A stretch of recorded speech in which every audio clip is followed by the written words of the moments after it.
You are listening to Alex Nanlohi Podcast, to know the Lord and to make Him known. Ya, kita bersyukur untuk kesempatan yang Tuhan berikan, dan mari kita berdoa sekali lagi sebelum kita membaca merenungkan firman Tuhan. Kita berdoa. Biarlah ya Tuhan keyakinan kami bahwa di dalam Engkau kami dimampukan melalui pergumulan-pergumulan hidup. Bersama dengan Tuhan, itulah kekuatan kami. Biarlah itu juga yang kembali akan kami nikmati ketika kami akan membuka firman-Mu. Kami berdoa, bukalah juga hati kami. Jadikanlah hati kami seperti tanah yang baik, supaya ketika benih firman Tuhan ditaburkan boleh sungguh-sungguh berakar, bertumbuh, dan juga berbuah nyata di dalam hidup kami. Berkati hamba-Mu yang menyampaikan, setiap kami yang mendengar, dan juga interaksi di antara kami. Tolong kami pada akhirnya bukan hanya menjadi pendengar-pendengar firman yang setia, tapi mampukan dengan kuasa dari Roh-Mu yang kudus, kami dimampukan menjadi pelaku firman-Mu di dalam hidup kami. Bersabdalah ya Tuhan, kami umat-Mu sedia mendengarnya. Dalam satu nama yang kudus, nama yang berkuasa, nama Tuhan kami Yesus Kristus, kami menyerahkan pemberitaan firman-Mu. Amin. Shalom, selamat sore Bapak Ibu, Saudara yang dikasihi Tuhan. Senang boleh bertemu walaupun secara virtual. Dan ini kesempatan yang indah karena kembali firman Tuhan menjadi bagian yang kita rindukan menyapa kita bersama pada saat ini. Tema yang diberikan kepada kita, Trusting God in Storm of Crisis. Hidup adalah pergumulan yang tidak mudah karena di dalamnya kita diizinkan melewati krisis demi krisis. Saya pikir ketika kita bicara hidup tanpa krisis, saya pikir kita berarti tidak memahami apa itu kehidupan. Karena justru di dalam kehidupan Tuhan yang kita sembah adalah Tuhan yang juga bersama dengan kita melalui krisis yang kita alami.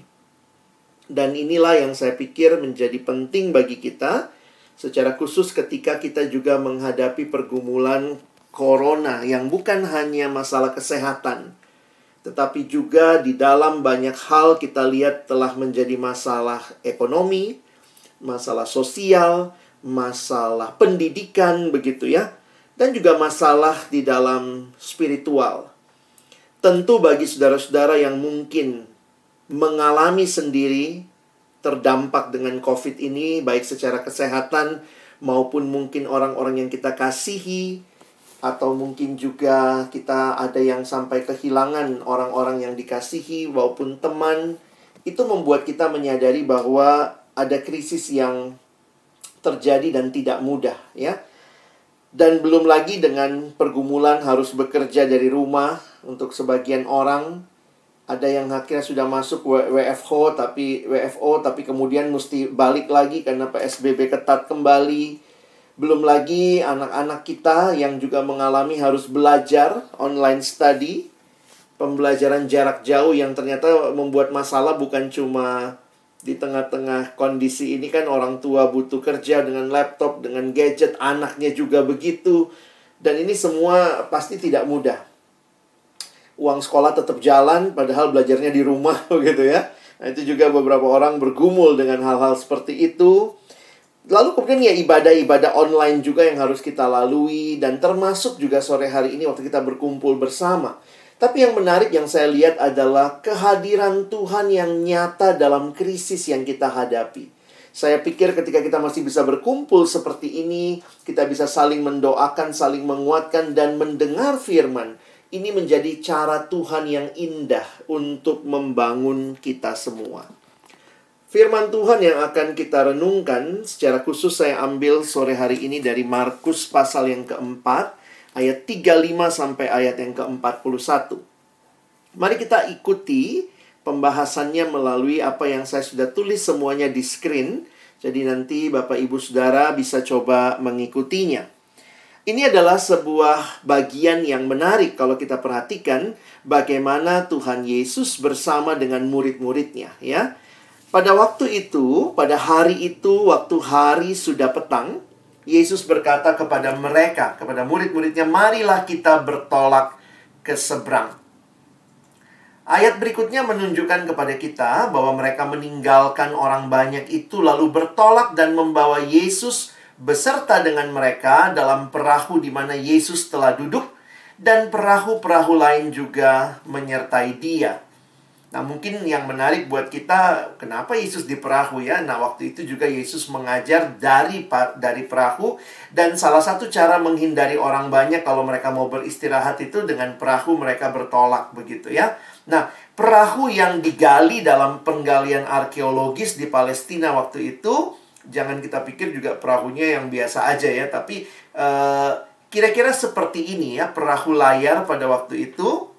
Dalam penggalian arkeologis ditemukan kira-kira panjangnya 8,1 meter, lalu kemudian lebarnya 2,3 meter, dan tingginya kira-kira 1,4 meter. Jadi itu dituliskan bisa menampung 15 orang laki-laki dewasa. Jadi ini bukan perahu yang kecil-kecil amat, tapi juga bukan kapal yang sangat besar. Nah, apa yang dituliskan kemudian, ini ada satu fenomena alam yang terjadi. Lalu mengamuklah taufan yang sangat dahsyat, dan ombak menyembur masuk ke dalam perahu sehingga perahu itu mulai penuh dengan air.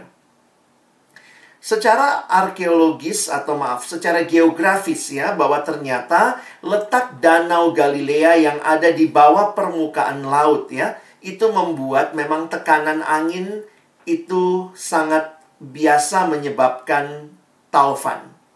Ya, jadi kalau Bapak Ibu melihat kondisi geografis Danau Galilea, tempat di mana peristiwa ini terjadi, jadi ini bukan kali pertama pasti buat mereka waktu itu mengalami taufan badai, karena seringkali terjadi di Danau Galilea seperti itu. Nah, mari lihat apa yang diteruskan dalam bacaan kita. Pada waktu itu Yesus sedang tidur di buritan di sebuah tilam. Maka murid-muridnya membangunkan dia dan berkata kepadanya, "Guru, engkau tidak peduli kalau kita binasa?" Wah, ini menarik untuk kita perhatikan ya. Apa yang mereka sampaikan pada Yesus. Dalam terjemahan yang lain, terjemahan sederhana Indonesia, saat itu Yesus sedang tidur di bagian belakang perahu. Itulah buritan tadi ya, dengan kepala di atas bantal. Lalu murid-muridnya membangunkan dia dan berkata, "Guru, kenapa engkau tidak peduli?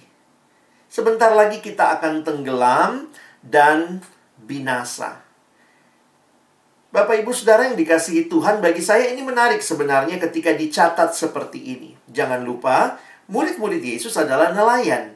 Mereka nelayan di mana? Di Danau Galilea. Jadi, seperti penjelasan geografis tadi, Danau Galilea sering mengalami taufan. Bukan kali pertama pasti mereka sebagai nelayan mengalami taufan badai. Tapi apa yang menarik? Nampaknya taufan kali ini lebih dahsyat. Bayangkan kalau nelayan yang sehari-hari kerjanya di Danau Galilea bisa begitu rupa ketakutan, berarti itu pasti badai taufan yang tidak biasanya, atau yang luar biasa. Nah, mari lihat apa yang terjadi kemudian. Yesus pun bangun, menghardik angin itu dan berkata kepada danau itu, "Diam, tenanglah." Lalu angin itu reda dan danau itu menjadi teduh sekali. Lalu ia berkata kepada mereka, "Mengapa kamu begitu takut? Mengapa kamu tidak percaya?" Mereka menjadi sangat takut dan berkata seorang kepada yang lain, "Siapa gerangan orang ini sehingga angin dan danau pun taat kepadanya?" Bapak, Ibu, Saudara yang dikasihi Tuhan, apa yang kita baca dan baru saja kita coba lihat kembali dalam imajinasi kita terhadap peristiwa yang terjadi di Danau Galilea ini merupakan satu peristiwa yang dicatat di beberapa Injil ya, bagaimana murid-murid mengalami ketakutan itu. Dan saya coba refleksikan ya, karena waktu kita terbatas, saya coba ambil refleksi langsung dalam konteks kehidupan kita, yang tentunya juga pasti setiap kondisi itu ada kemungkinan krisis yang terjadi. Ini kalau kita lihat konteksnya kan, ini nelayan hidupnya di danau. Biasanya mereka harus menangkap ikan dari situ, dan kali ini mereka mengalami krisis. Ada storm, ada badai di danau itu.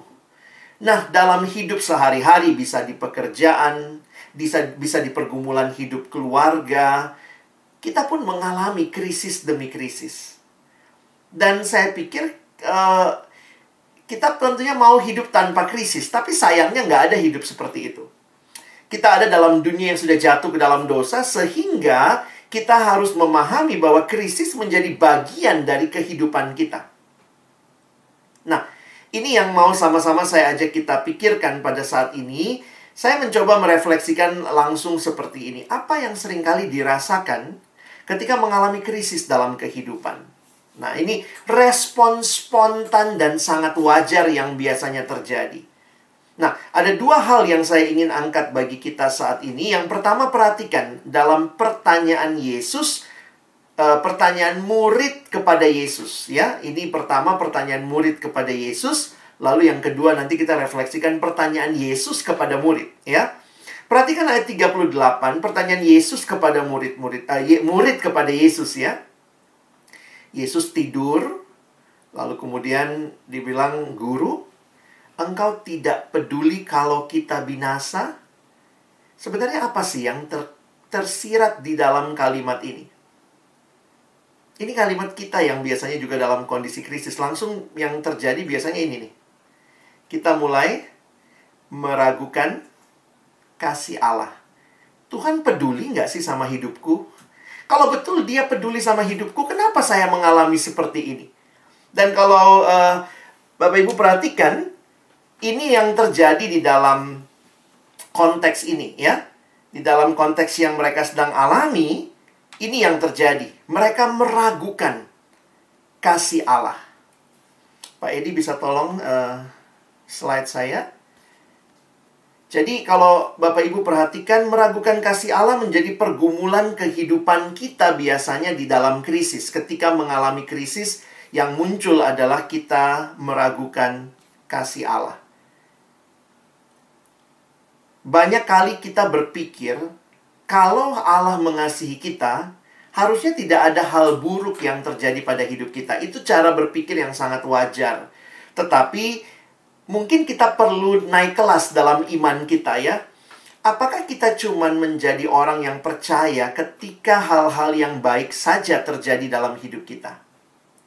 Nah, ini yang perlu sama-sama kita pikirkan, kita renungkan di dalam pergumulan kita. Bisa lagi next, Pak? Next lagi. Next lagi. Kita sudah sampai di sini tadi, ya. Oke. Sekarang yang kedua. Ini adalah pertanyaan Yesus kepada para murid. Lalu Yesus berkata kepada mereka, "Mengapa kamu begitu takut? Mengapa kamu tidak percaya?" Jadi ini sebenarnya gabungan yang kalau saya tulis di sini, ya ini yang seringkali kita alami dalam pergumulan, dalam krisis kita takut.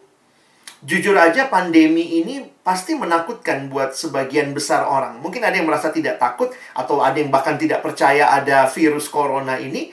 Tapi melihat orang yang terdampak, bahkan ada yang harus masuk rumah sakit, bahkan tidak sedikit juga yang mengalami kematian, itu membuat kita menyadari, wow, Tuhan, krisis ini menakutkan. Nah, disinilah saya jadi berpikir dengan mendalam, apa sih sebenarnya hidup beriman itu, ya? Hidup beriman itu hidup yang seperti apa? Karena ternyata krisis yang kita hadapi membawa kita dalam perasaan meragukan Allah. Krisis yang kita alami secara wajar juga membuat kita merasa takut. Dan bagaimana kaitannya dengan tema kita hari ini? Waktu kita bicara trusting God. Memang ini satu hal yang sulit. Kenapa saya bilang sulit? Karena apa? Karena katanya kita orang Kristen disebut orang percaya. Tapi hal yang paling sulit sebenarnya buat kita adalah percaya itu. Kita percaya nggak bahwa memang Tuhan hadir dan kehadirannya di tengah badai seringkali mungkin tidak membuat badainya berhenti. Ada kalanya seperti yang terjadi, Tuhan menghentikan badainya. Tetapi di banyak kesempatan juga kita melihat bahwa tidak semua orang yang sakit Tuhan sembuhkan. Tidak semua orang yang mengalami kedukaan tidak akan terjadi kematian. Itu satu realita kehidupan, semua orang akan mati. Dan ini membuat kita jadi sadar sebenarnya hidup beriman itu apa? Hidup percaya itu apa? Next. Saya akhirnya melihat bahwa hidup ini adalah sebuah perjalanan bersama Yesus. Dan perjalanan bersama Yesus ini adalah perjalanan yang harusnya kita makin kenal siapa Tuhan Yesus dalam hidup kita. Jadi kalau Bapak Ibu Saudara melihat hidup beriman itu hidup yang bagaimana? Bagi saya adalah hidup yang tetap percaya pada Yesus di tengah-tengah pergumulan hidup yang paling sulit sekalipun. Next. Ada kutipan seperti ini ya. You can trust God to write your story. Kalau hidup kita adalah karunia Allah dan Allah sedang menuliskan kisah hidup kita, maka kita harusnya bisa belajar percaya kepada Tuhan. Apa artinya percaya? Percaya itu adalah berkata, saya yakin Tuhan sanggup. Dan Dia sanggup bukan berarti Dia selamanya melakukan apa yang kita mau. Tuhan sanggup belum tentu apa yang kita mau yang terjadi.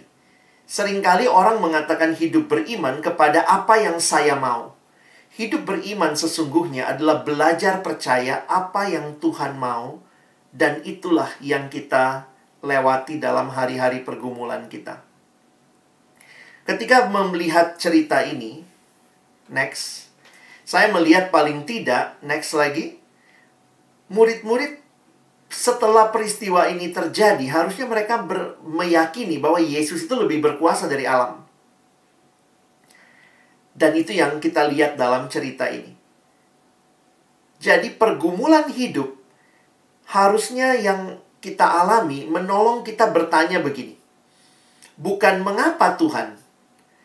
Jadi pertanyaan tadi, pertanyaan meragukan kasih setia Tuhan, pertanyaan-pertanyaan tentang ketakutan pribadi, harusnya kita ganti dengan pertanyaan, Tuhan, apa yang Engkau rindukan aku pelajari setelah melewati pergumulan ini?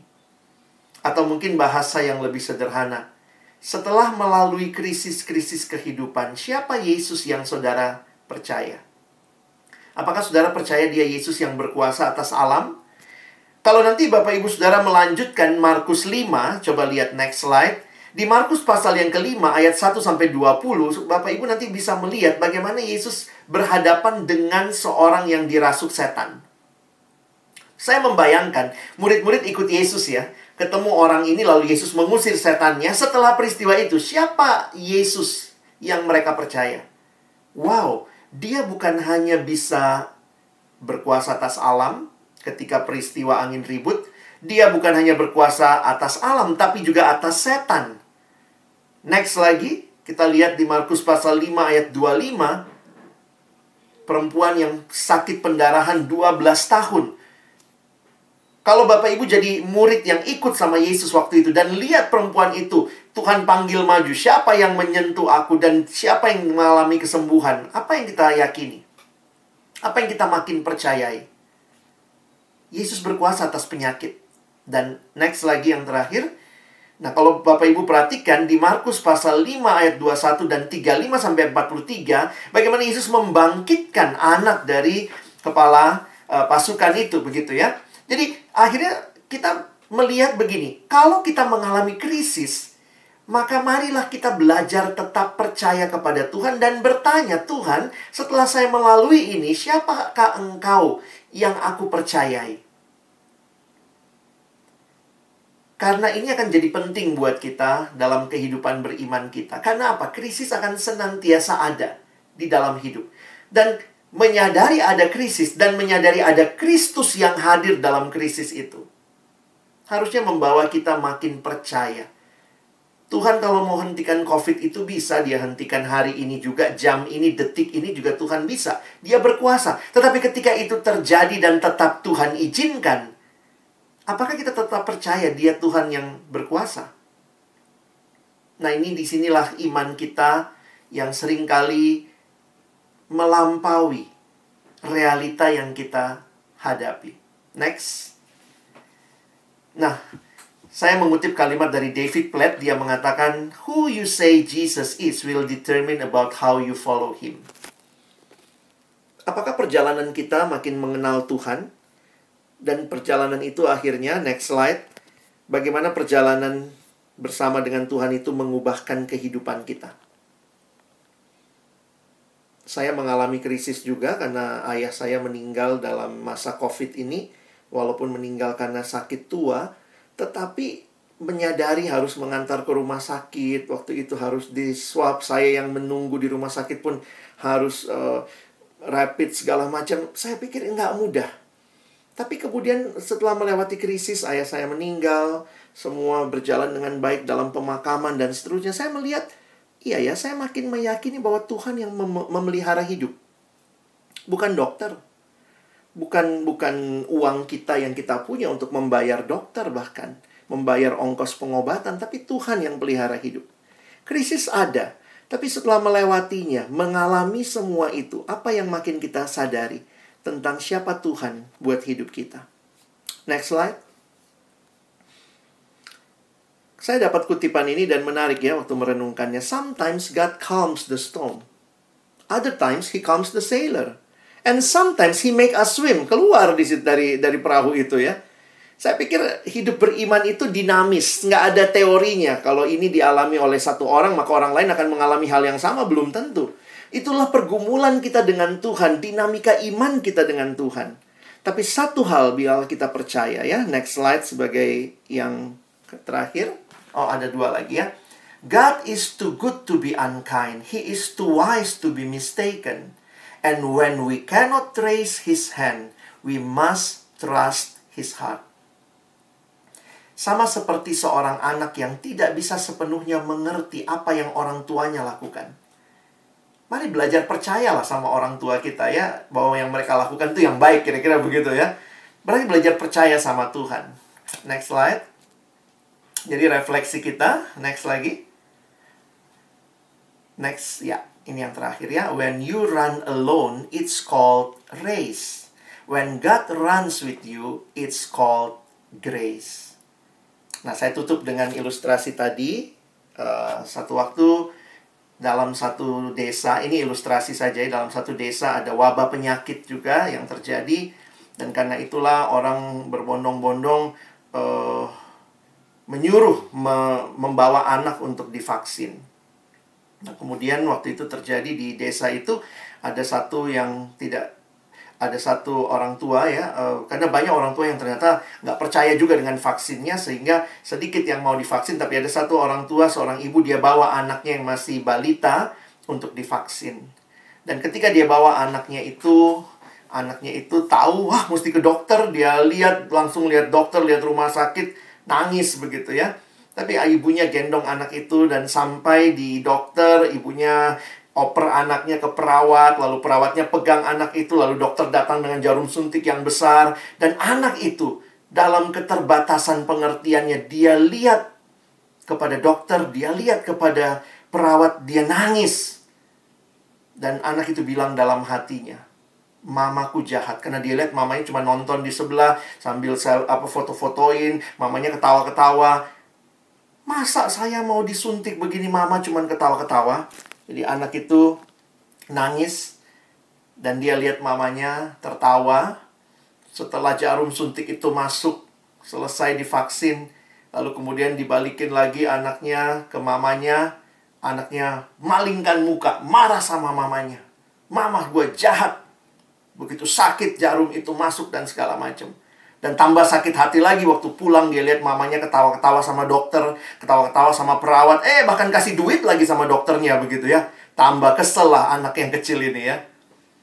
Tapi waktu berlalu, dia masih kesel sama mamanya. Tapi ketika akhirnya dia bertumbuh besar, dia termasuk salah satu balita yang survive di dalam situasi itu karena vaksin yang dia terima. Setelah dia makin dewasa, dia pun akhirnya sadar bahwa apa yang mamanya izinkan dia lalui sakit, tidak enak. Tapi itu adalah cara yang terbaik untuk melindungi anak ini. Sometimes kita kayak anak kecil ini. Waktu krisis terjadi, kita seperti murid-murid di perahu. Tuhan gak peduli nih sama saya. Tuhan gak peduli sama hidupku. Kayaknya Tuhan gak baik deh sama saya. Tapi mari lihat, bukan dengan cara pandang kita. Kadang-kadang kita harus berkata, Tuhan, saya gak tahu kenapa ini terjadi. I don't know. But the one and only thing I trust that you will always good. God is too good to be mistaken. God is too wise to be unkind. So when you cannot trace His hand, trust God's heart that He will always kind to you. Amin. Yang sudah kami renungkan menyegarkan kami dalam situasi krisis yang sedang kami alami, atau mungkin yang akan kami alami dan seumur hidup perjalanan iman kami, Tuhan izinkan kami lalui. Terima kasih karena Engkau menghibur kami. Engkau meneguhkan kami bahwa Engkau tidak pernah meninggalkan kami. Di dalam badai hidup yang terbesar, seringkali kami berkata, Tuhan hentikan badai ini. Tapi Tuhan mau kami belajar melihat bahwa Engkau ada bersama kami di dalam badai kehidupan, dan itulah yang memberikan ketenangan kepada kami. Terima kasih Tuhan. Kami mau belajar percaya, karena kami tidak tahu apa maksud semua ini. Tapi satu hal yang kami percaya, Engkau hadir dan Engkau baik bagi hidup kami. Kami bersyukur dalam nama Yesus. Amin.